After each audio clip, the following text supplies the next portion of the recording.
Jayashree Kurup, I'm editor MBTV. I have with me Sudhir Pai. He's the CEO of Magic Bricks. Thank you, Sudhir, for joining us. And we have a very nice panel. This is from Credai. We've got Gitambar Anand. He's CMD ATS Limited and former chairman and former president Credai National. Manoj Gaur, he's MD Gaur Sons and chairman Credai NCR, chairman Affordable Housing Committee Credai and Credai National, and chairman PhD CCI UP chapter. We've got Prashant Solomon here, who's the MD Credai NCR.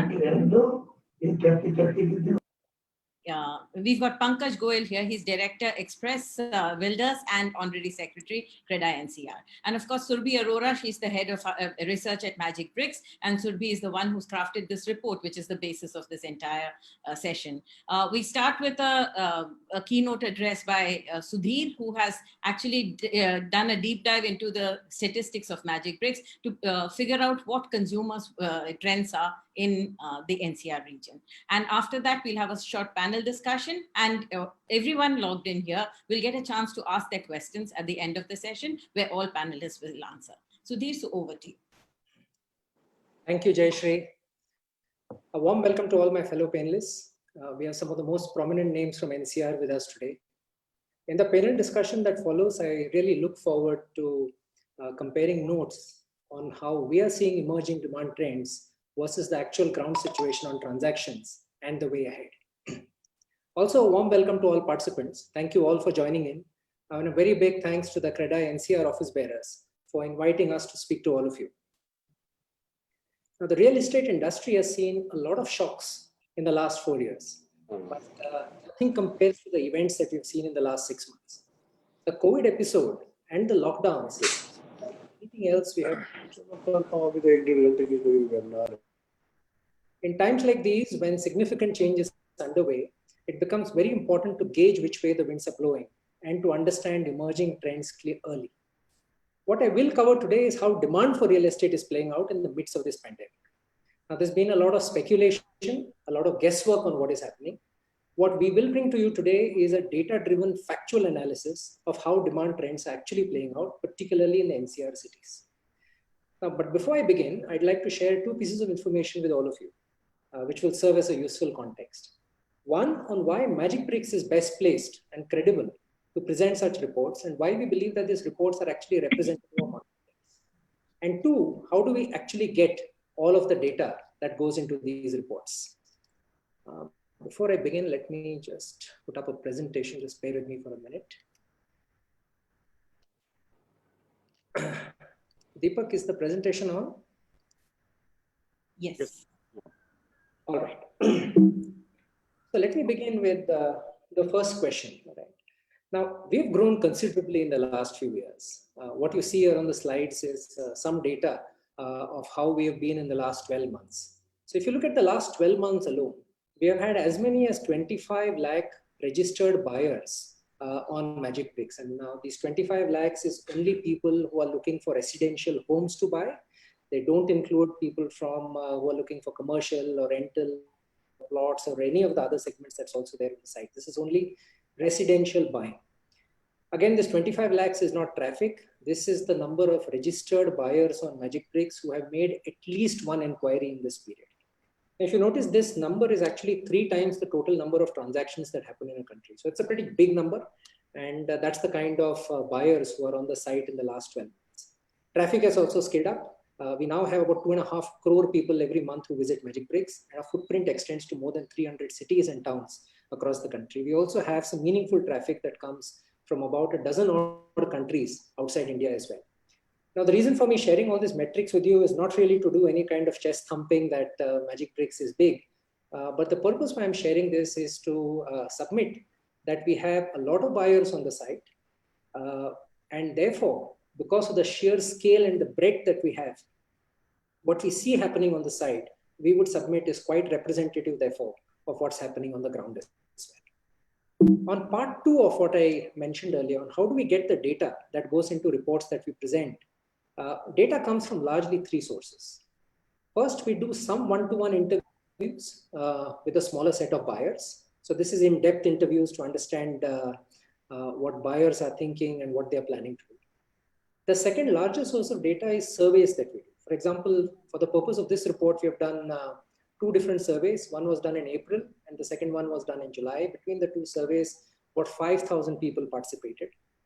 But the third and the biggest source of data, which really is a unique and secret sauce, is really everything that we capture about buyers and the activities that they're doing on the platform.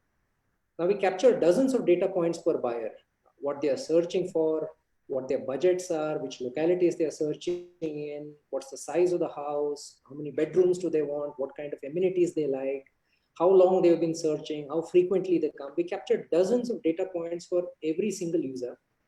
And we do this across the millions of users who come onto the platform. So it's a huge, immense amount of data. And this data is churned by our data sciences team.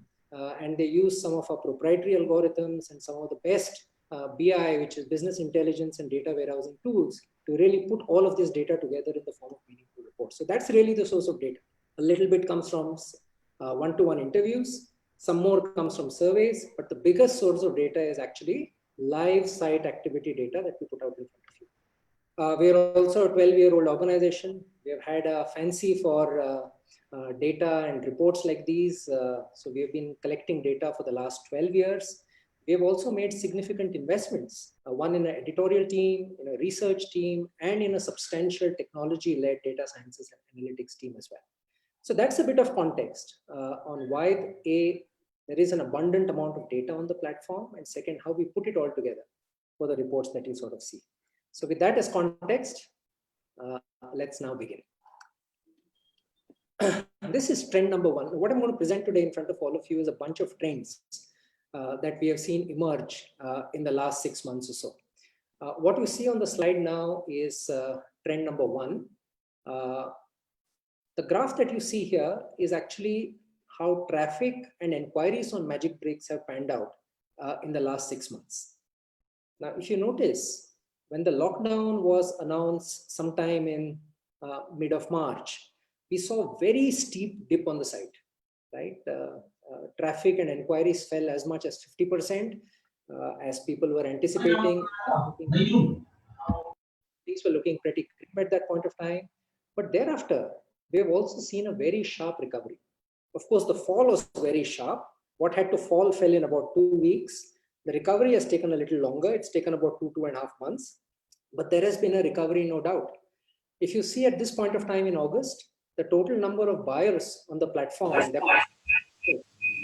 is a little higher than the number of buyers in pre-COVID period, right? So when people ask us often, how's the market performed in the last few months? Are we going to see a U-shaped recovery, V-shaped recovery, or is it going to be a damaging L-shaped kind of recovery? There's a strong perception that real estate as an industry is going to take a beating. But when we actually look at the data, and if you look at the shape of the curve, it looks very much V-shaped to us, right? So we're calling this out, that at least on the demand side, now this may not yet have happened in transactions, and we'll discuss more of that in the panel discussion later. But at least on the demand side, we are very much seeing a V-shaped kind of recovery, and buyers are fully back in the market. Second, if you look at NCR specifically, NCR is the green graph that you see here. NCR actually fell a little more than the rest of the country in the beginning, probably because it was the first city to be affected by the pandemic in a meaningful way. But thereafter, the recovery, especially in the last couple of months, has been sharper than the rest of the country. Probably because the other parts of the country saw more intermittent lockdowns, and they were a little later to catch on the pandemic, which Delhi caught on much earlier. So the recovery in NCR has been a little stronger than where the rest of the country stands at this point of time. There's one other important insight which we should not miss in this graph, which is that during the lockdown, when there was a steep fall, people were still in the market. While the fall was about 50%, we are looking at the other 50% of the people who, despite the lockdown and the very pessimistic environment which was around during the first lockdown, there were about 50% of the buyers, which by the way is a very big number of absolute number of buyers. They were still actively looking for properties. Now we would submit that people in this period who were looking for properties, these are actually the serious higher intent buyers. and probably the ones who are going to lead the recovery period and drive transactions as we come out of this, as we come out of the lockdown kind of mode. When we look deeper at the data and we split it by the different cities of NCR, there is a further interesting findings. Cities which are a little further away in NCR, like Ghaziabad and Faridabad, they are seeing sharper recoveries as compared to Noida, Greater Noida, and Gurgaon. Now that said, Noida, Greater Noida, and Gurgaon, also the number of buyers are they are at pre-COVID levels, but cities like Ghaziabad and Faridabad, they're actually 30-40% ahead of pre-COVID levels. So they're doing much better relatively as compared to these pockets. When we looked at different property types, there are some interesting findings. Apartments have just about reached pre-COVID levels. Commercial is still, in fact, apartments have recovered a little ahead of pre-COVID levels. Plots are doing exceptionally well, right? They are 60-70% ahead of pre-COVID levels. The number of the interest in land seems to have gone up considerably in this period. Now we'll speak more about this in the course of the presentation, and we'll see some more slides on this. But we are seeing a consistent trend. The demand for land is going up steeply. Apartments have come back. Commercial is slightly behind, but at least specific to NCR, it seems to have recovered. 2 weeks ago, we presented similar data to the CREDAI Hyderabad unit. And if you know, Hyderabad has been one of the better performing cities in the last 2 or 3 years. But in Hyderabad, curiously, apartments were still 10% below pre-COVID levels. Commercial was 30% below pre-COVID levels. So at least relative to the city, NCR seems to have done relatively better. Moving on, all of that was site activity data. What you see here on the left is some data that we've got from the surveys that we did. In wave 1, which was the survey that we did in April, a third of the buyers were telling us that they intend to exit the market, that they don't plan to buy. But when we did the same survey in wave 2, which was in July, upwards of 90% of the buyers actually said that they were positive on buying and they intend to stay and see the transaction through. So when we look deeper at this data on what really happened between wave 2 and wave 1, did people in wave 1 change their mind and did they re-enter the market? When we look deeper into who are the buyers who are actually there in the market right now, it turns out that 75% of the current buyers are actually older buyers who have resumed search, but 25% of the buyers, which is a pretty big chunk by the way, are actually new buyers who have entered the market in the last 2-3 months. Right, so these are fresh buyers, and a chunk of these fresh buyers who have entered the market actually bargain seekers. They think there is a deal to be had, and if there was a way to meet that demand, there is good business to be done. Now, what you see on the right-hand side here, internally we use it as a surrogate of consumer sentiment. It's actually the amount of time that people say they will take to buy a house, right? And if you would agree with me, the time taken is a good surrogate of sentiment. In bullish markets, people transact very fast. In markets which are slightly bearish, people take longer to buy. What you see as the blue graph here is pre-COVID data. 45% of the people at that point of time, for example, were saying that they plan to buy within 6 months. Now, what happened during the lockdown? These numbers simply collapsed, right? So only 11% of the people at that point of time were saying they plan to buy within 6 months. Only 24% were saying they plan to buy even within a year, which means 75% of the people are saying we're uncertain when we want to buy. Things were looking really grim at that point of time. But in wave 2, which is what we did in July, things have improved quite a bit. They have not yet gone back to the pre-COVID levels, but they are a lot better than what they were during the lockdown. Some total summary is people will still take 2 or 3 months longer to transact as compared to pre-COVID levels, but the situation has improved considerably from the lockdown time. That was trend number 1, which really is buyers are fully back in the market. They will take a little longer to buy, but the sentiment is a lot better than what it was during the lockdown phase. Trend 2 is all about budgets, right? Now, and this is more or less a national phenomenon. Up to 75% of the buyers are telling us that they plan to reduce their budgets. And by how much they plan to, when we ask them, the planned reduction is anywhere between 10 to 30%, right? So this is more or less a national phenomenon. It's true in NCR as well. Even if you cut it across different cities of NCR, more or less the data is in the same zone, that 3/4 of the buyers are actually saying that they plan to reduce their budgets. Now, this is what they're telling us. We wanted to see what they're actually doing on the site. Now, here NCR is a little different from other cities in the country. What is happening elsewhere is buyers are saying that they want to reduce budgets, but they're actually searching for homes which are a little bigger. And the way they're doing it is by searching homes in affordable localities or in localities which are a little more on the peripherals of the city. But Delhi NCR has been a little different, right? People are actually searching for slightly compact houses, slightly smaller houses. So when we look at it in different slices, the demand for homes which are less than 1500 square feet seems to have gone up a little bit. Demand for homes which are 1 BHK and 2 BHK. Now NCR has mostly been a 3 BHK market, but the share of 1 BHK and 2 BHK has gone up a bit in this period. Similarly, the demand for houses which are less than 50 lakhs in the last 6 months, we are seeing that's up a notch. So in NCR, while consumers are saying that they want to spend a little less, what they are actually searching for is homes which are a little more compact. Rest of the country, the trend is a little different. They're searching for actually bigger houses, and the way that they're doing it is by going to more affordable localities. Trend number 3 is about the preference for ready to move in. Now, this is one area where NCR is not doing too well, and maybe as a developer community, this is one of the areas to sort of fix as we go ahead. As many as 80% of the buyers in NCR are saying they would prefer ready to move in homes. Only 20% of the buyers are open to under construction projects. This is a little different, like I said, from the rest of the country. In Hyderabad, for example, where we presented 2 weeks ago, as many as half of the buyers are open to under construction homes. They're open to new launches which have happened. That ratio for NCR turns out to be a little less, probably because of the delivery issues that have plagued the city in the last few years. But there is a strong preference here for under construction homes. And this is true across NCR. There are slight differences. For example, Noida, Greater Noida pocket, relatively more people are open to under construction projects, but otherwise the trend more or less is true across NCR. Trend number 4 is about small towns.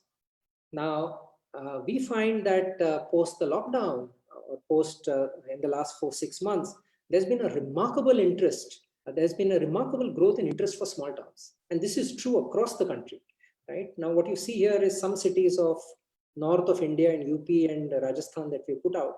We are seeing 2x to 3x jump in searches and inquiries in smaller towns. Now, we think this is because of some homing instincts that I would like to have a house in my hometown.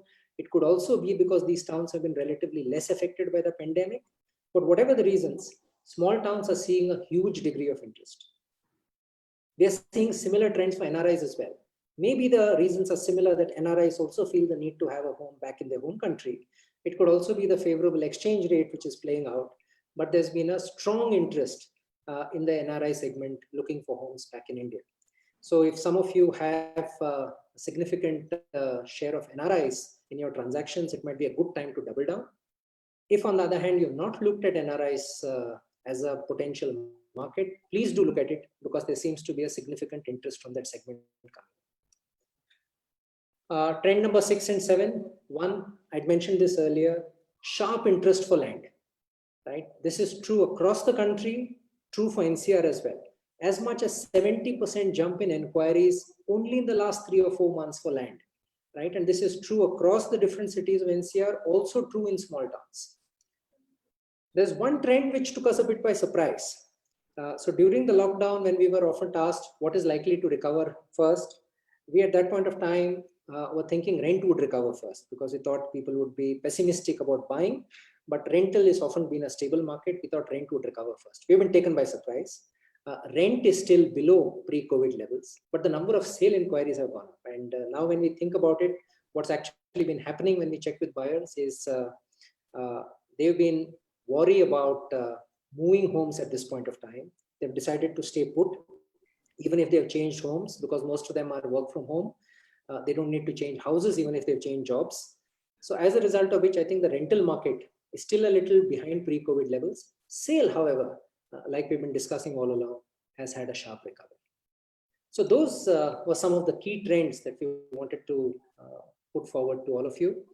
The other question that we often asked from developers and various sellers is, what will it take to convert all of these demand into transactions on the ground? Because transactions may not have seen such a sharp increase as we've seen in demand. We asked buyers what the triggers and barriers to purchase would be, right? And we did that in wave 1, which is what you see here, in wave 2, and also compared NCR versus rest of the country. So between wave 2 and wave 1, wave 2 is what happened in July. What has really changed is in the April period, I think the number one concern for people was job and business stability. They were really worried about the incomes. That now has become the number 2 factor. The number 1 factor at this point of time is actually pricing. Will I get a good deal? If yes, I will transact. Otherwise, I will take my time. The other difference between NCR and the rest of the country, really, if you notice, is in the rest of the country, somehow job stability seems to have become a little lesser worry as compared to NCR. And let's say the timely completion of projects is also not so much of a factor as it is in NCR. Those are the key differences. And lastly, before we wrap this up, we also find that sometimes the reasons for not transacting is also got to do with the fact that real estate is a high touch, high paperwork intensive industry, right? And in times like these, when people are hesitant about making site visits, when they could be hesitant about paperwork, I think adoption of technology would play a big role to speeden up transactions. There are a lot of tools available in the market. For example, video tours are a great way of doing site visits. We have them on Magic Bricks as well. Elsewhere also, you'll find a lot of solutions. And there are a lot of tools at reducing paperwork and doing more and more of the pieces that we do in a contactless kind of manner. So please look at this as much as you can, because consumers have adopted to technology in a significant way in the last 3 or 4 months. And this could go a long way in actually reducing the time to transact and getting people to buy earlier. So in conclusion, what we are seeing as emerging trends, one, we are seeing a sharp recovery. Buyers are fully back in the market. They may take a little longer to transact. We're finding buyers wanting to reduce budgets, searching for slightly smaller houses in NCR. There's a strong preference for ready-to-move in homes, sharp recovery in the NRI segment, sharp recovery in land, sharp recovery in small towns. And the growth in the sale segment has been much faster than rent. And lastly, digital tools are making a strong entry and proving to be useful in actually driving transactions and closures much faster. So these were some of the trends. I hope you found them useful. But before I wrap up, previous presentations as well, we are seeing a lot of change. We've actually seen more change in the last few months than we've probably seen in the last several years. A lot of variables are still out there in the market. So while these appear to be trends right now, they are open to change. From our side, I think we will keep presenting reports like these. And for those of you who are interested, I think the Magic Bricks teams will be happy to keep you updated with trends as we sort of see it. I hope you found all of this useful. Thank you very much for listening in. Jayashree, it's back to you. Thank you, Sudhir.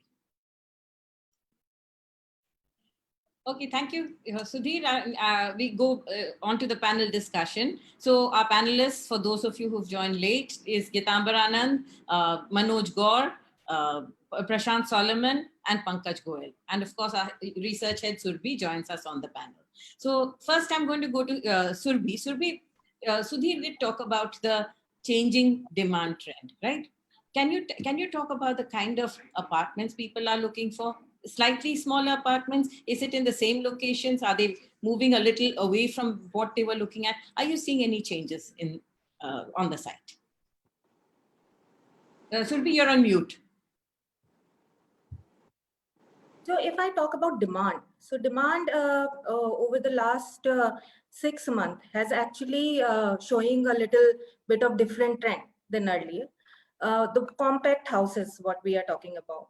I have checked 3-year trend also in that. Okay, what is the trend in 3 years? Because when we see a different trend for last 6 months, we just want to be sure that we are showing the right trends. So the smaller houses in form earlier 1 BHK was not very much popular in NCR market. We have hardly 1 BHK here. But since last 3 years, there is an increase in supply in 1 BHK and there is a demand increase also. Is still, if I talk about the overall chunk, then 3 BHK is the most preferable. And I would say 2+1 BHK is nowadays very popular in NCR market because it's a little smaller than 3 BHK and it is solving the purpose. Right? So people are going for 3 BHK. But at the same time, what we are seeing, there is a lot of searches happening in below 50 lakh. They are also happening below 1 crore. So there is a lot of demand for affordable houses, There is demand for compact houses. And one more trend we are seeing, that localities which are very well connected by metro, by roads, and people can easily reach to the employment hubs, they are seeing high demand. So if I talk about localities, for example, and another trend, that the localities which recently become habitable in NCR. For example, there is a lot of demand coming in central Noida, in Noida extension. These are the localities which are relatively affordable, and they have recently become affordable and habitable in last 2-3 years. Similarly, if we go to Gurgaon, there is a lot of demand coming for new Gurgaon. There is demand for Dwarka Expressway. Now people have started living there. So Dwarka Expressway is coming well. Similarly, the same trend we are seeing in Delhi.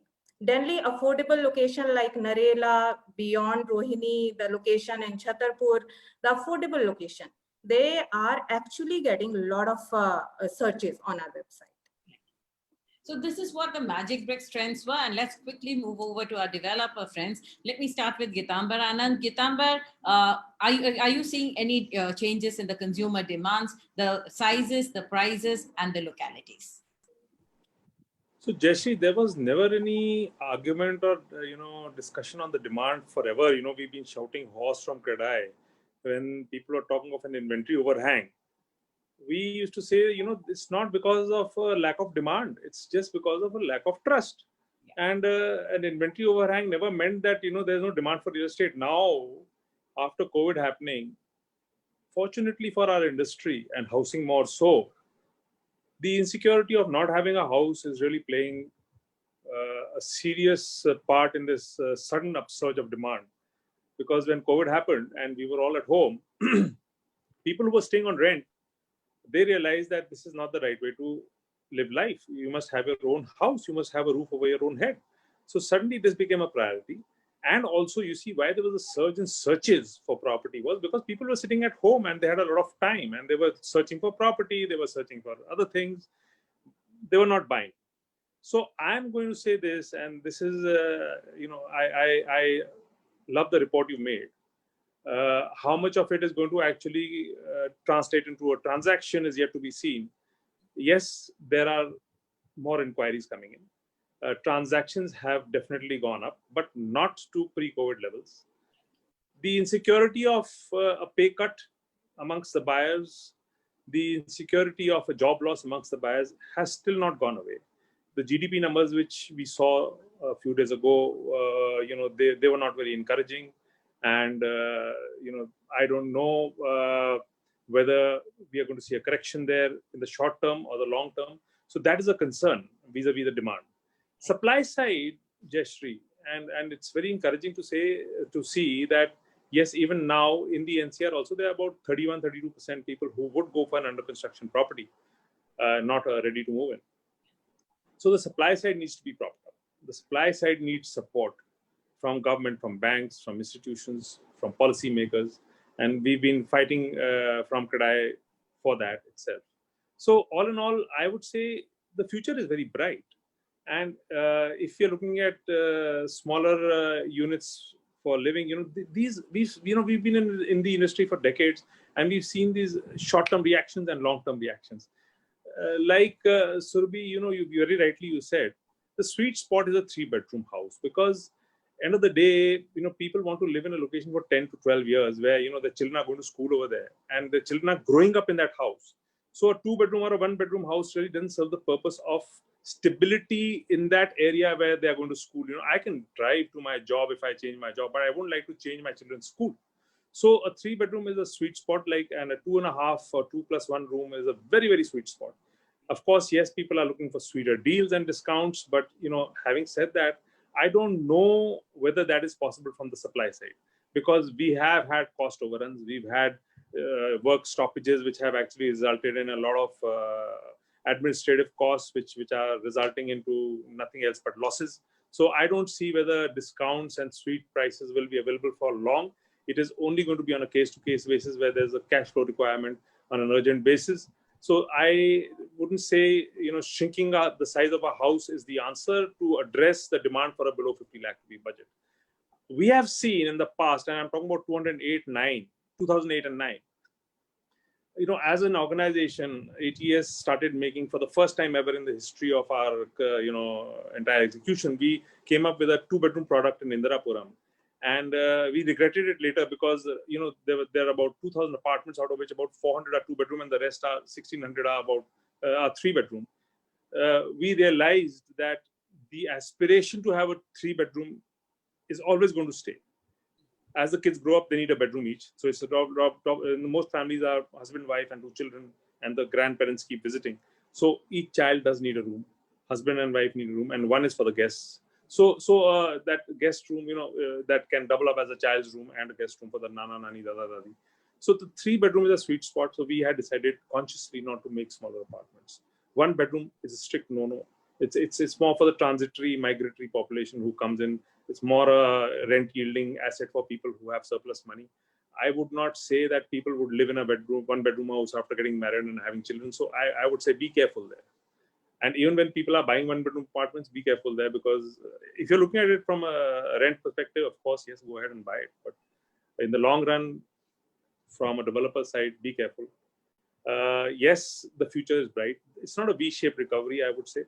It's more like a K shape. You go down first, and then again you're climbing up. And while you're climbing up, not everybody's going to climb up. I'm talking about our side of the story, about our colleagues, because there's been so much pain. There's been so much of angst and bloodletting in the developer side, that not everybody will be able to survive this downturn in the pandemic. And of course, we have a legacy coming in previously. So it is going to be a good recovery. And the opportunity now is for people who know how to do this business, who have organizations behind them, who have strong execution capabilities. So it's a great opportunity. Demand 1 crore units is documented today, a shortfall across the country. So that's a big number. And of course, yes, affordable housing is the sweet spot. Thank you. So let me go to Manoj Gaur now. Manoj, what we've actually noticed is that you are from a part of the city which is affordable, which has a huge traction, and probably the highest volume of transactions that we've seen. So help us understand what is the demand profile in your markets, and have you seen any change during the COVID times? Manoj Gaur? Deepak, is Manoj Gaur here? Yes, I'm audible. Yeah, yes, you are. Traditionally, our group is engaged in affordable housing, and especially Greater Noida and Yamuna Expressway. And Noida Extension, as rightly Surbhi said, now it's a new hub. Livable conditions, जैसे last 1.5 year के अंदर जो है वो पूरा area liveable condition में आया, तो डिमांड जो है वहाँ पे डेफिनेटली जो बढ़ी है. और अनएक्सपेक्टेडली जब मार्च के अंदर लॉकडाउन हुआ था, तो वी नेवर सॉ दिस के ये किस तरह से रिकवर करेगा. But we are also surprised to see the numbers in April, May and June. Alone our group is able to sell more than 600 transaction in these 3 lockdown period.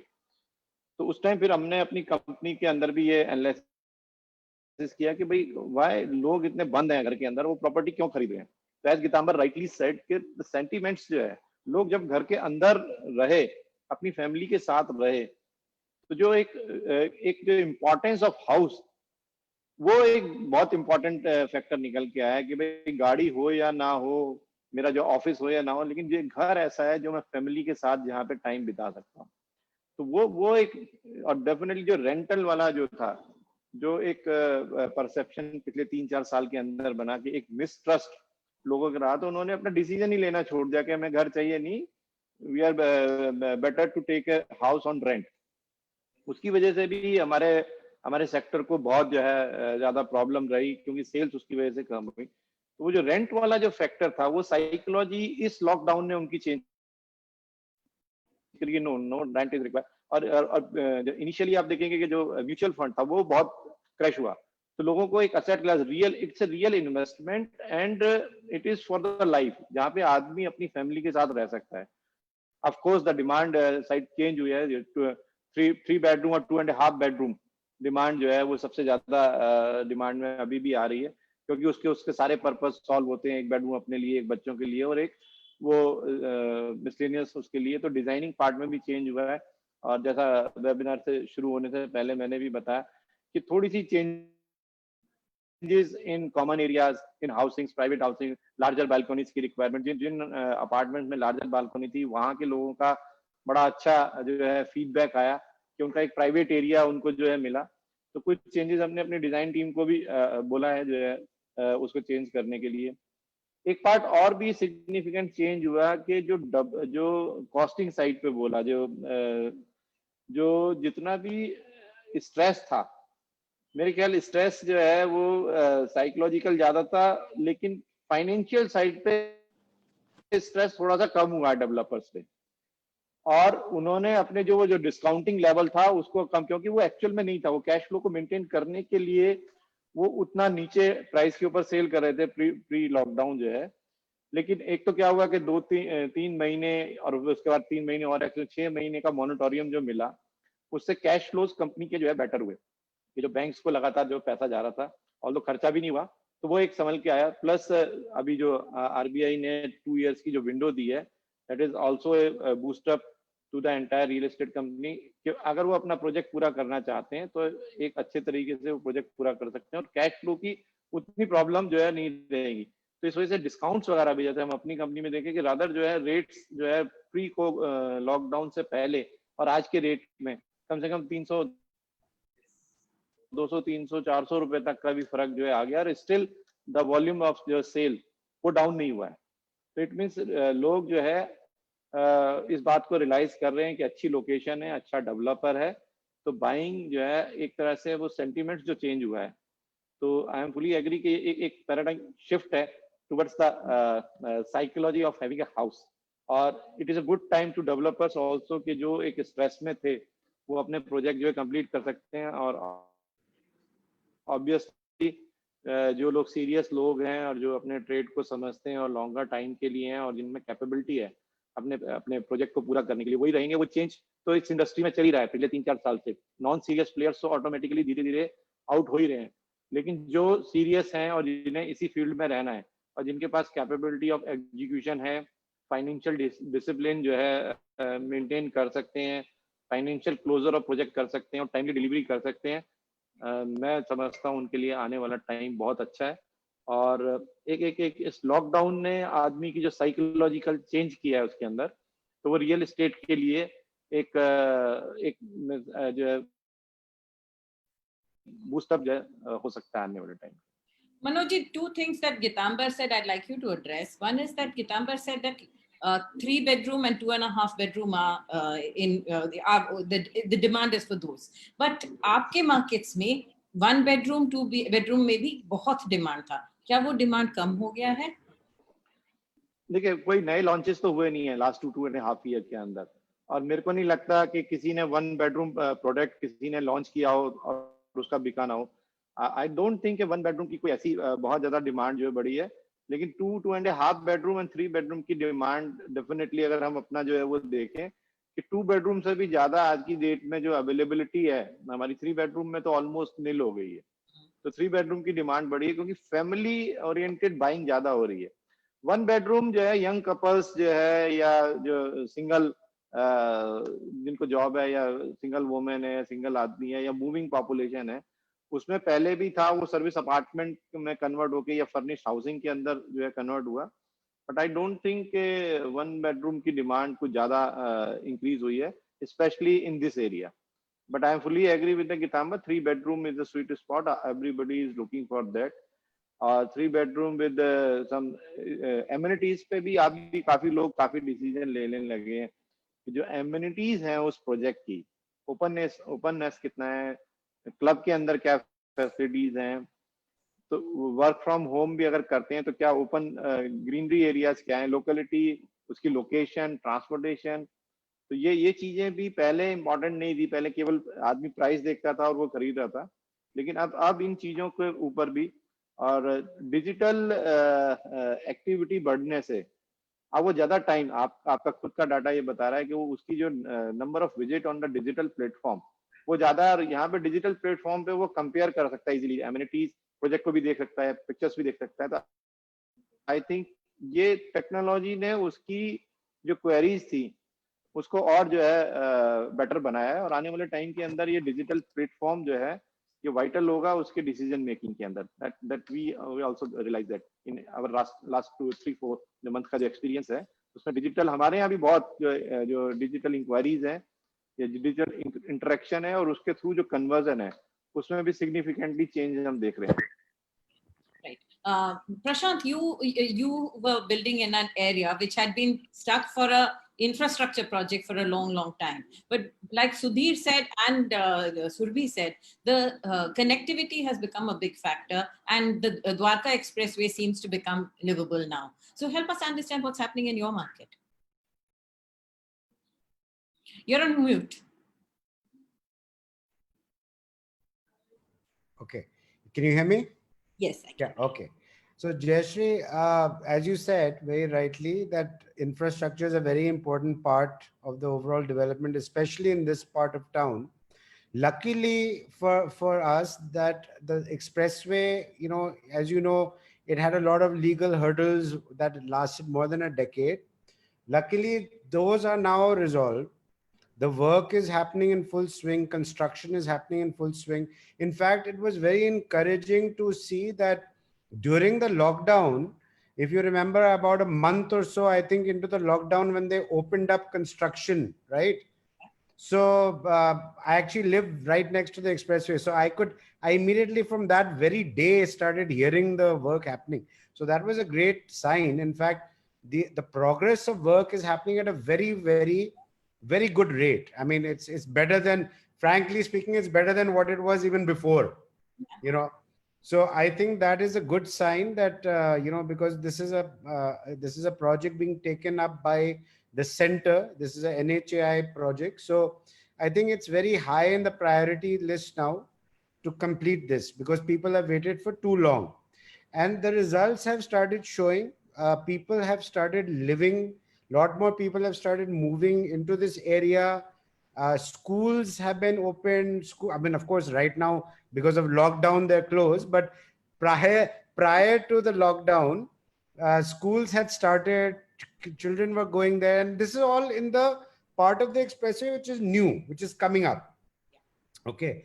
So we are seeing a lot of progress in that area. I'm seeing that the demand has come up, just like what all my other friends were saying. Demand is back. People are coming back. See, one thing to remember, Jayashree, is that I think what happened when this lockdown happened, not only in India, but all over the world, there was a huge element of fear in people's minds, right? Nobody knew what's going to happen next.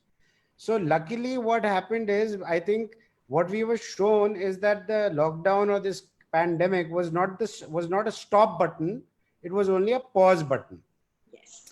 And what I feel is that now gradually with each passing day, the confidence is coming back in the consumers and in the developers and in everybody, the entire economy, right? I think, confidence is now coming back and that is now visible. Okay. And as we've seen, like, if you are talking about the various different product mixes, even what Manoj and Gitambar were saying, I agree completely. I think that you're going to see a change in the sort of demands of people, because this lockdown has put people together with their families for a long time. And it's sort of changed. It's made people realize the real important things in life, which I think a lot of people had forgotten. So in some ways, it's had a positive effect. So I think things like work from home is going to be a really big thing now. As a matter of fact, I'm seeing an opposite thing happening on this side. In fact, after the pandemic, I feel that the demand in our 4-bedroom category has actually gone up. So we have 3 and 4 bedrooms, and I'm seeing that a lot of people now who are coming to our projects and looking, they're like, we need 3 bedrooms for our living, right?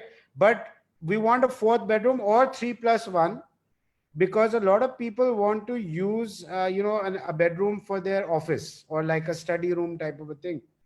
Another thing that I feel is also going to which is there because of now the digital you can't really call it revolution. This is like the digital revolution 2.0. Okay, because now like a whole new element, like all of us who are parents know, like I have 3 school going kids, okay, and the whole scenario has changed. Every morning they're on the computer, and your internet is as important as water now, I feel. Yeah. So I feel that another huge element that's going to, what we're going to see in the products is that, emphasis on things like fiber optic networks and high speed internet and all that. These are going to become as important in the long term as your power backup and your parking and all the other stuff.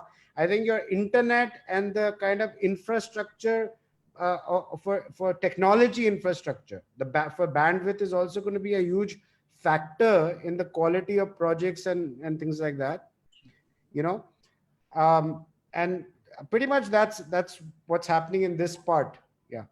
Pankaj, I'm going to take the last part of what our research has shown. Delhi, Faridabad, Ghaziabad have recovered fully and are showing strong growth over pre-COVID numbers. What do you ascribe that kind of growth to? Pankaj Goel? Jayashree, while I understand the need of stability and security of the customers, and we are seeing that the number of transactions have gone up and the transaction time has reduced, which your data is also showing. I think it is the stamp duty also, the reduction in the stamp duty to sub 7%, which is a big factor in ensuring this conversion. If we are able to add one or two elements in this matrix, probably the government, if they deem fit, reduce stamp duty on registration, like Maharashtra has done. I think that will ensure speedy recovery of the markets, and also the debt levels of the developers coming down, the stress on the banks coming down. Secondly, if the government may deem fit, under construction properties which are not a preference of the buyer, maybe we can attribute that to the current GST policies, where we've shifted from MODVAT to a fixed 5%. That has led to an increase in the price. Now, these areas of Ghaziabad, Faridabad, they are highly dense, they're very dense. They cater to a large influx of population from other states. They're the entry points to Delhi. Contrary to what is discussed that larger properties are in sale, my thought is larger properties in certain micro markets are in sale. If we go in for a 4-bed in probably Rajnagar extension, maybe the absorption rate may not be as high as a 2-bed in Rajnagar. What we are looking at, the 3 beds and the 4 beds coming in Noida and some parts of Delhi, not in Faridabad, definitely not in Ghaziabad. So this matrix will vary from micro markets to micro markets. But I think this demand upsurge, the government and the developers can cash if the government is a little more proactive, reducing the stamp duty, probably bringing in the optional scheme of GST for another year or 2 years. Things can change. And real estate has the potential of becoming the catalyst for the entire economy. Yeah. Okay. I think Sudhir wanted to step in here. Sudhir? Sudhir? Sorry, just unmuted myself. I have a follow-up question for Gitambar. I'd mentioned while I was presenting that we'd like to compare notes of what we are seeing on the demand side versus what's actually happening on the ground on transactions. Gitambar, you mentioned that transactions are not back to pre-COVID levels yet, and that's our understanding of the market as well. We are seeing sharp recovery in inquiries on demand, but clearly, like you pointed out, all of that is not resulting in transactions. So people are really taking longer to buy. They're waiting on the fringes. 2 questions, therefore, really. One, how much is the gap on transactions as you see it? Demand is fully back, in fact, a bit ahead of pre-COVID levels. How much are transactions lower as compared to pre-COVID levels? And second, what is your assessment? When we speak to buyers, our data is suggesting that buyers are pointing out to 2 important things. Right? One, they're saying, we are looking for pricing, offers, deals. Second, they're saying, of course, we're concerned a bit about our job stability, income levels, etc. But third, they're also saying if there are schemes like subventions or things that make it easy on the cash flow for us, these are the drivers that will take are what it will take for us to transact. What's your assessment? So really 2 questions. One is how much are transactions down as compared to pre-COVID levels? And second, what do you think it will take to get this back? So, from a personal experience, our transactions are just about 30%, 33% of pre-COVID levels. And when I say that, see, transactions can be done, can be accelerated by giving a very attractive payment scheme like a 1090, but I don't consider that as a sale. It's a dangerous area to get into. And I would rather say today, most developers should not stray from the construction link plan, because that is the safest for delivery for a project, unless of course your project is nearly ready, where it's 6 months away. Even there, go for I say go for a 50-50 kind of a plan. Don't go for a 1090, because this was started by the big boys who are flush with funds, basically corporate houses, and they are also being hit by these plans, because in the long run this is not a sustainable model. So therefore, this is something which will not kickstart transaction. What will kickstart transaction is the government has to step in from the demand side. We had suggested to the government, subventions cannot now be done by developers. We don't have the cash flow. And somewhere or the other, I'm very honest on this show, and there are going to be many listeners. Honestly, today a developer cannot sustain a subvention because cash flow is very limited, and that money, that 70-30 which comes, has to be put into construction. And the 30 which comes, you've got a lender sitting there who's sitting at the entire 30. So, sustaining a subvention plan is not possible today. So who should do the subvention? So we gave a plan to government. Why does not the HFC do the subvention, the housing finance company? If today my buyer has a deposit of 30% to put up, and they do, because Indians are very savings prone. So if my depositor says, I'm putting up my buyer says, I'm putting up a deposit of 30%. अब इसमें जो 2 साल की CLP है, I cannot pay my EMI. So let my HFC fund that, capitalize that EMI at the 24th month as part of my loan. Maybe out of my 30%, 5%, or maybe my deposit of 20%, 5% or 7% can be used to fund my EMI. But I don't want to pay my EMI for 24 months because I may have a pay cut today. I may have a job loss today. So I want a house, and I know I trust this developer. I know in 24 months or 36 months I'll get this house, but don't force me to pay my EMI. And I know my developer cannot doesn't have the cash flow to pay a subvention. So we took this scheme up to the finance ministry and we showed it to the HFC. The HFC, let me tell you, they were quite excited, but this is under the purview of the RBI. The National Housing Bank has stopped our subventions, but to allow HFCs to do such a program, this would really, spurt your buying, because if my buyer says, okay, मेरे को अभी 20% देना है, 24 महीने बाद जब मेरी salary और मेरी जॉब बिल्कुल सिक्योर होगी, देखो अगर 24 महीने में नहीं हुई तो कभी नहीं होगी. We all know that the economy will come back with a bang. We know that after a particular time, because of this pent-up demand, and we are all rejigging our businesses, everything is going to be better and stronger once we come back. So after the 24th month, we all know that things will be much better. We'll have a better GDP, we'll have a better job market. So if for 24 months I can secure my buyers in security and say, I means the HFC, and say, don't worry, buddy, I'll fund you. But if after 24 months you don't have a job and you still can't fund your EMI, then the HFC and the developer together can sell that property in the open market, refund his money without interest, the first buyers, and give it to somebody else. So this is something innovative, out of the box thinking is required to encourage and give confidence to my home buyer, because they want to buy that home. That desire to own a home and a bigger home is there. So therefore, why not encash it? Why not capitalize it? We have given various schemes. We said, okay, you do a bigger interest subvention. Let PMAY be applicable to, across the board. Let it not be just to certain first-time home buyers. So government must have their own limitations not to execute those. So we said, okay, let's not do those. Let's just do an HFC-backed subvention. And this will really spur your market like nothing else. Actually, now what's happened is that the government has made funds available. The Swami Fund, which was not moving, has started moving. We've started hearing announcements. I believe the disbursements are still a while away because the old lender and the new lender have to come to equitable terms. And that's where you'll need some more of this thing. But the funds are now being made available. You mentioned, Kitambar, that there are going to be some dropouts. Some of your developers are not going to make it to the end, but the ones who stay, the serious players, are the ones where funds are available, developers have the intent. And when will we see this market actually stabilizing? You see large quantities of houses actually hitting the market.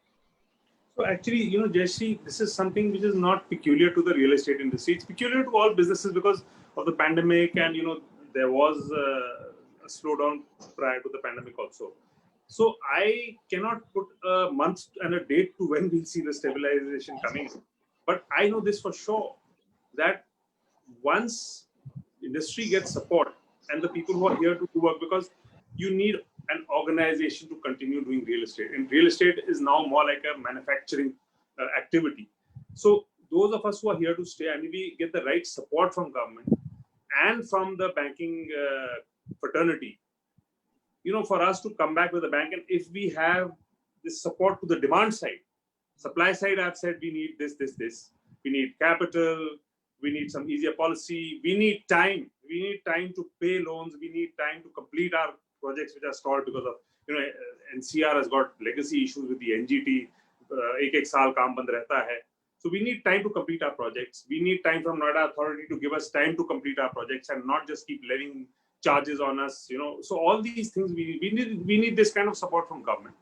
We need capital support from financial institutions, and our buyer needs support in this insecure time. And if this is provided, then I tell you this, Jayashree, come April, we'll be cranked up, and then it'll be a very, very, very fast growth. Okay. Because like your report says, there's a demand. But what is stopping them from converting that into a transaction? It is these factors. So if we address these factors, then we've got a story. And it's a very robust story. It's a very robust. Those of our friends in our community who cannot deliver, people like us who are on this panel will get together and make them deliver. We've helped them, support them. There's Swami, there's us, execution is there. So it's all doable. But thoda support chahiye sabko. Manoj ji, who are your buyers today? The new Sudhir mentioned that our report has shown that 25% of the buyers are new buyers. They were not in the property markets at all. वो नए लोग हैं जो आए हैं. आप, do you see this kind of buyer in the market today? Are you getting inquiries there? Our group is always engaged in the end user or first time buyer. जैसे अगर मोटर व्हीकल में अगर car किसी को खरीदनी हो तो उसको पहले सबसे पहली कार मारुति खरीदते हैं. तो हम that kind of segment we are catered, और उसका जो पहला हाउस होता है वो हम लोग जो है कैटर करते हैं. तो हमेशा जो डिमांड, और ये वाली जो गीतांबर ने जो बात कही है, I am fully agree with this, के क्या चीज है जो उसको डिसीजन लेने से रोक रही है. तो अगर वो EMI एंड रेंट, क्योंकि वो एंड यूजर है, वो इन्वेस्टर नहीं है, वो कहीं ना कहीं रेंट पे रह रहा है, और रेंट की जगह उसको इस पेंडेमिक में समझ आ गया कि नहीं मेरे को अपना घर लेना है, तो रेंट और EMI वो दोनों साथ में लेना चाहता है. सेकेंडली वो रेडी टू मूव या near to ready to move in apartment लेना चाहता है, इन बोथ द केसेस. लेकिन डिसीजन वो आज ही लेना चाहता है, क्योंकि जब वो बिल्डिंग कंप्लीट हो जाएगी तो रेट भी बढ़ जाएंगे और चॉइस भी नहीं मिलेगी. तो ये सबवेंशन वाला पॉइंट है, इसको हम भी अपने अलग अलग प्लेटफॉर्म पे through CREDAI, through PSD, government ने पता नहीं किस रिपोर्ट पे के रियल एस्टेट बबल हो जाएगा और जैसे अमेरिका में वो इस तरह का हो जाएगा, स्पेकुलेशन इसके अंदर आ जाएगी. बट ये डेवलप्ड इकोनॉमी में भी ऐसा ही काफी होता है कि 10%, अगर मेरी 10% 20% मार्जिन मनी लगा के कोई आदमी बुकिंग करा रहा है, seriousness of that booking is confirm. वो अपना हार्ड है, उसको अल्टीमेटली अगर आप उसको 100% लोन भी दे रहे हो तो 20% ही उसका मार्जिन है जो वो पहले दिन देने को तैयार है. रेस्ट 80% अगर उसको फाइनेंस होता है और उसकी EMI इस तरह से वर्कआउट कर जाती है कि वो आफ्टर पोजीशन वो स्टार्ट होती है, तो then it's a definitely game changer, और उसके लिए भी बड़ा रिलीफ. एंड इसका एग्जांपल है जिन लोगों ने भी थोड़े से दिन के लिए स्टार्ट किया 1090 payment, there is nothing that like a subvention कि अभी 10% हो, मेक श्योर आपका हाउस आ गया, और आपको जो सारी EMI है या जो हाउसिंग लोन है वो कंप्लीशन पे लेना है।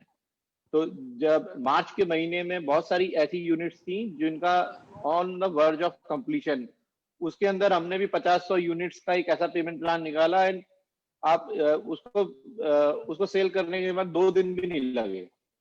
तो वहां पर ये डिमांड जो है ऐसा देखने को मिल रही है कि अगर ये चीज हो जाती है कि उसको अभी पैसे नहीं देने लेकिन मकान अभी खरीदना उसको जरूरी है, तो आई थिंक इसके आप बता सकते हैं what is the age, what is the which sectors do they come from? Mostly government servant या PSUs में जो जॉब करते हैं, जिनकी जॉब सिक्योर है, Okay, and age? जिनकी जॉब जो है सिक्योर थी, जिनकी age is less than 40 you can say, जो यंग कपल्स हैं, जो यंग पेरेंट्स हैं, क्योंकि उसका हमारा टाउनशिप स्कूल भी है, तो हम देखते हैं कि जो जूनियर सेक्शंस हैं, यंग पेरेंट्स बहुत हैं। जूनियर सेक्शन के अंदर 10 to 12 सेक्शन हो गए, क्लास 1, 2, 3 तक। तो most of the parents are young, जो अभी यंग पेरेंट्स हैं, और लेस देन 35-40 के नीचे की उनकी वो है, एंड जॉब मोर और लेस उनकी चाहे प्राइवेट सेक्टर में सिक्योर है। तो ये डाटा जो है ये सबसे ज्यादा डिसीजन मेकिंग में ले रहा है। लेकिन वन थिंग इज श्योर कि वो उसको नियर टू कंप्लीशन या उसकी EMI आफ्टर पोजीशन जो है वो स्टार्ट हो, ये एक बिग डिटरेंट है उसके डिसीजन लेने में। गवर्नमेंट इसको हेल्प करती है, और जैसा महाराष्ट्र गवर्नमेंट ने किया, स्टैम्प ड्यूटी के अंदर भी रिडक्शन किया, तो that is also demand booster, वो साबित हो सकता है। तो 2-3 अगर स्मॉल स्टेप जिसमें गवर्नमेंट को कोई फाइनेंशियल लॉस ज्यादा नहीं है, अगर वो लेते हैं, और सबवेंशन वाला पॉइंट हमारा काफी दिनों से है, और GST वाला भी है, GST का अगर सबवेट दोबारा से मिलना शुरू हो जाता है तो उससे भी 200-300 रुपए स्क्वायर फीट तक का भी फर्क पड़ सकता है। तो 3-4 पॉइंट हैं, अगर ये गवर्नमेंट अगर इसको एड्रेस करती है, तो I think it's a right time. Real estate अगर टाइम पे आता है तो GDP की जो माइनस ग्रोथ देख रहे हैं, ये दोबारा से वी शेप रिकवरी इसकी भी पॉसिबल है through real estate. Prashant, you are in Gurgaon, and there's a huge NRI demand. NRI demand has traditionally been very strong in Gurgaon. Are you Yeah. seeing the NRI demand coming? And if so, is it people who are just buying back home because of the homing instinct, or is it because of a reverse migration? I think, Jayashree, it's a mixture of both. When you talk of the reason it's happening, it is, I think that, again, this whole situation with this pandemic, people not allowed to travel anywhere, stuck in one place. There is a feeling of insecurity. We're looking at in the US right now, we're looking at, apart from the pandemic, you have all kinds of other sort of instabilities that are going on. So I think, I have a lot of friends and family who live there, and a lot of them are like, we want to buy a place back in India, or back in Delhi or Gurgaon, whatever, because ultimately either we want to come back, or at least we want something to fall back on. So I am seeing that in terms of NRIs, people, at least in our, we are getting a lot of inquiries, and it's because of the pandemic situation, as well as the conversion, the rupee dollar depreciation thing. I mean, it's attractive to them at the moment. So yeah, that is happening. And I think that, in fact, I think the demand is going to increase. I think that more and more people who are from India are going to look to invest in property back home. Because again, see, at the end of the day, this is home, that is what I feel. Yeah. Before I address my last question to the panelist, that is Pankaj Goel, I would like to tell all the audience, if you have queries that you want addressed, we'll take 3 queries which the panelists will answer. Please do post your queries in the chat box, and we'll be happy to take them. Pankaj, I wanted to ask you, Rajnagar Extension, Ghaziabad have been traditional areas where a lot of people, it was affordable, and it was one of the fastest growing cities in recent past.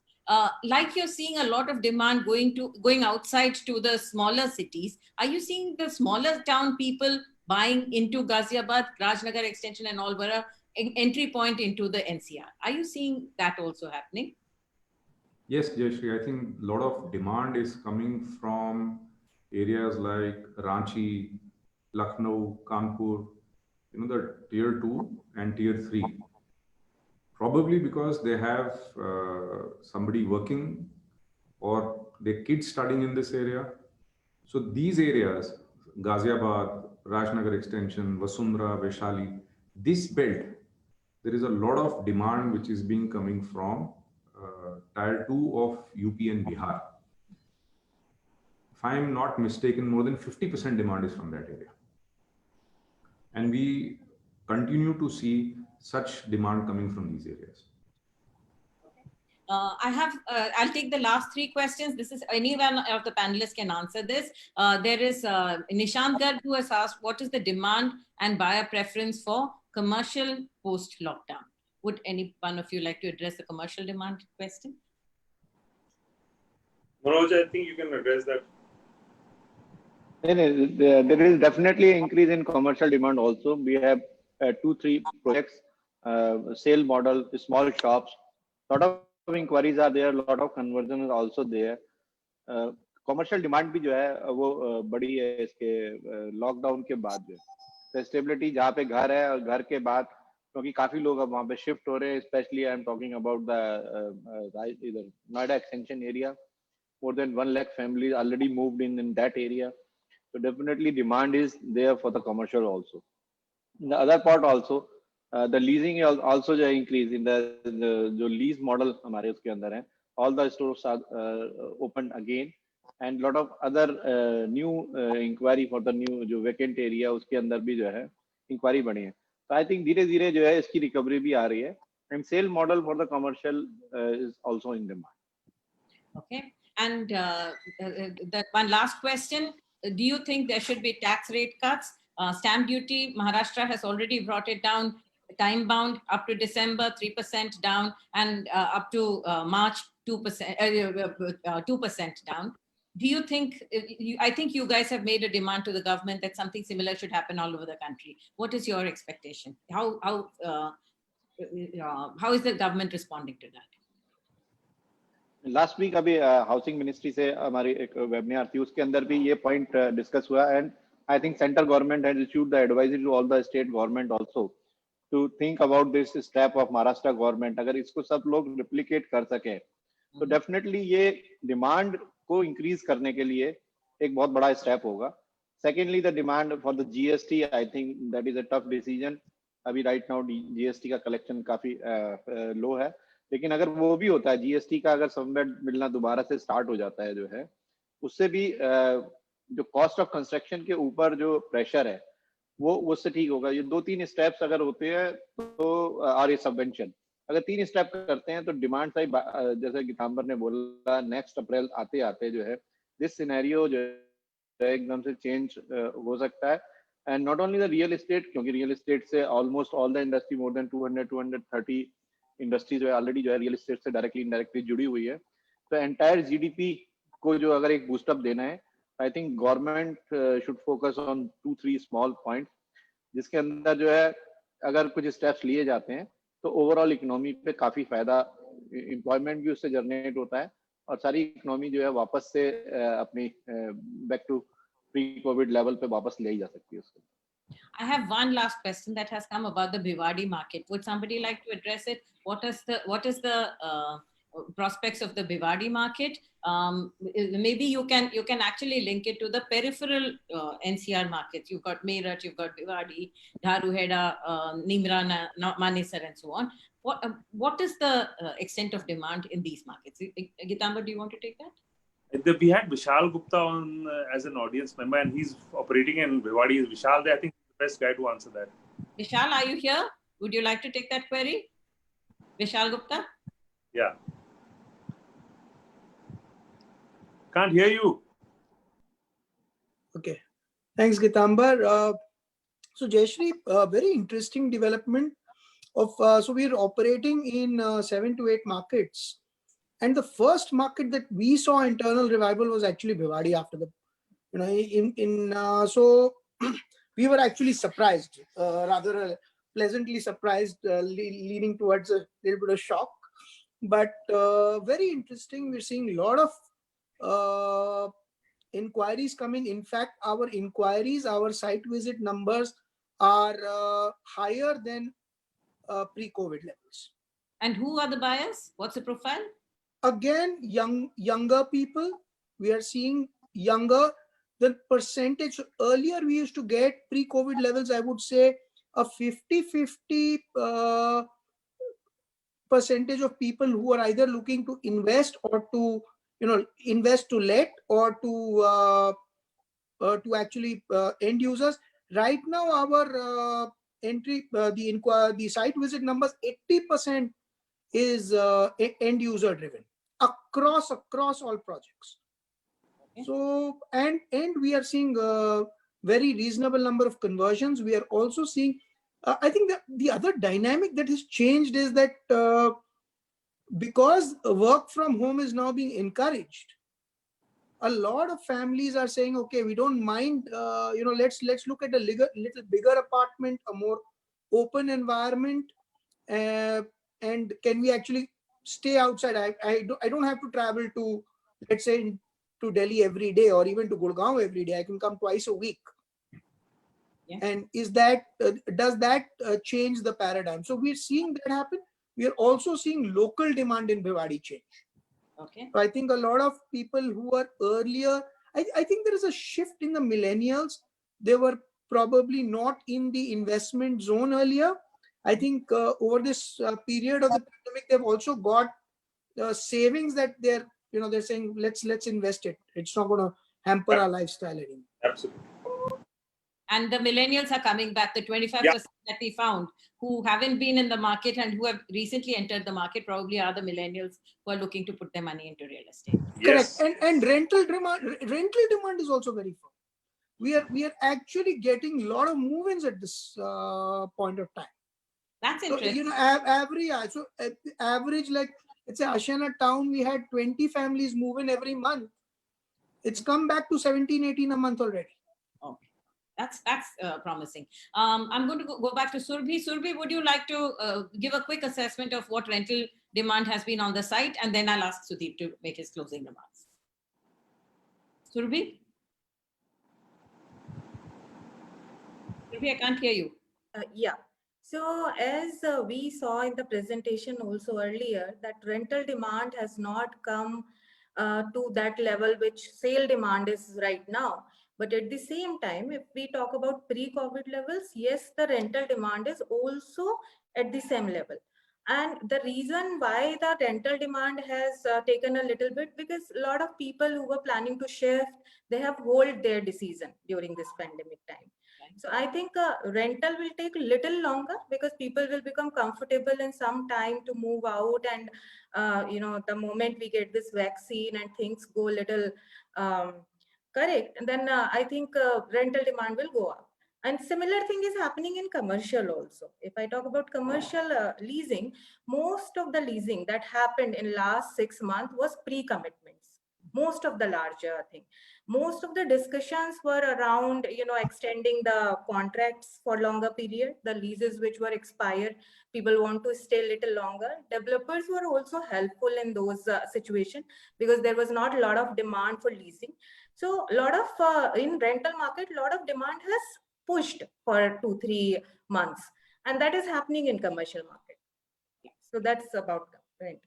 Sudhir, would you like to make some closing remarks? And thank you so much, all of you, for joining us, because the NCR market has been one of the most difficult to crack, actually. There was distrust in the market. There were problems in the market. There were also intense demand in this market. But let me go back to Sudhir to make his closing remarks. Sudhir? Yeah, I think it's been a very useful discussion. And like I mentioned earlier, I think we should do more of these. It will be useful to compare notes of how we are seeing early demand trends emerge on portals versus what's actually happening on transactions on the ground. And therefore, what kind of actions are necessary from the industry, from the government, and from various stakeholders to actually convert this demand which exists into transactions. But there's a lot of change still underway, a lot of variables still out there. And in times like these, I think it becomes important to be able to read the data right, to be a bit ahead of the curve, which puts, I think, everybody in a good position to decide what is the best course of action. I think from our end, we'll continue to do two things. We'll continue to publish these reports, and to developers who are interested, please do reach out to our teams. We'll be happy to support you with insights of your local micro markets as well. if you find those to be useful. We'll also leverage, I think, our product tech platforms. We've come up with a bunch of tools to actually help buyers and sellers. For example, things like live tours. We've seen a lot of adoption, right? Things which I think would have taken us 5 years to drive are happening now in months, right? So we are seeing comfort on both buyer and seller ends. Site visits are happening digitally. And these, I think, are initial steps to actually shorten the buying cycle and getting people to decide early. Thank you all for participation. I thoroughly enjoyed it. I hope you enjoyed it as well.